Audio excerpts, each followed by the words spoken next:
Hey, when you think about something as devastating as Ebola, especially in places like the DR Congo, it feels like such an uphill battle, right? I mean, we've seen so many outbreaks. Oh, absolutely. And it's not just the virus itself, is it? It's all these other layers, like community trust or the lack thereof, that really complicate things. It's like the fear spreads faster than the virus, which is just wow. Exactly. That's the core of it. I've been thinking about this idea of why containment efforts often fail, and it seems like a big piece is when people just lose trust in the system. They hide symptoms. They avoid hospitals because of that fear. Yeah, and it goes even further, right? We've heard stories, heartbreaking stories, about people removing bodies or transporting the deceased without any protection. And then, of course, escaping contact tracing altogether. It's a cascade of issues stemming from that initial mistrust. Exactly. And when you have this centralized hospital and laboratory model, it's just too slow. It can't keep up with how quickly that fear and then the virus can spread in a community. It needs something different, something more embedded. Totally. And that's where this concept of the Prema kiosk powered by Dr. Maya AI comes in, right? It's presented as this trusted community front door, which, when you think about it, is brilliant. It's like instead of trying to force people into a system they don't trust, you bring the system, or at least a part of it, to them in a way that feels safe. No kidding. The idea of engaging local guardians, like retired nurses, doctors, priests, teachers, women leaders, youth leaders, and just respected community members, that's what makes it sound so promising. These are people who are already pillars of the community. They have that existing trust. Yes, absolutely. And then you pair them with trained Maya advocates who can provide that technical support. It's like you're empowering the community from within. The input suggests these guardians and advocates could help people report symptoms early, identify contacts, receive isolation advice, and then connect safely to official public health teams. That's a huge step forward. It really is. Because if you can get people to report symptoms early, that's like half the battle won right there. No more hiding in the shadows because you're scared of being ostracized or taken away to a place you don't trust. And the contact identification piece is just critical for breaking those transmission chains. Right? And the isolation advice part too. It's not just about telling people what to do, but providing guidance that's understood and trusted.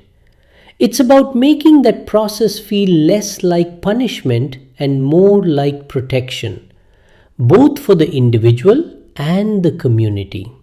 This really speaks to strengthening community trust, which is a key goal. Totally. Now, the input also mentions movement monitoring through smartphones and computers as a way this whole system could help reduce the spread. That's an interesting layer, isn't it? It is. I mean, the way I understand it, the Dr. Maya AI operating through the Prema kiosk could potentially leverage those devices to help track and understand movement, especially for identified contacts. That's a reasonable inference that the technology would support that, though the immediate interaction with guardians is more about direct reporting and advice. Yeah, exactly. The Guardians aren't physically following people with phones, but the AI system, when integrated, could provide that capability. It's a leap from simply getting advice to actual data-driven monitoring that helps public health officials make informed decisions faster. It definitely sounds like it would improve early symptom recognition and contact identification. And that's where the decentralized infection control systems part comes in, right? Instead of everything bottlenecking at a central lab or hospital, you have these kiosks acting as distributed points of contact, feeding information and guidance out into the community. It's designed to be much more agile. So, if we're looking at what's directly supported by the sources, it's pretty clear that the problem statement, the community mistrust, the slow centralized model, the hiding of symptoms, that's all directly from the input.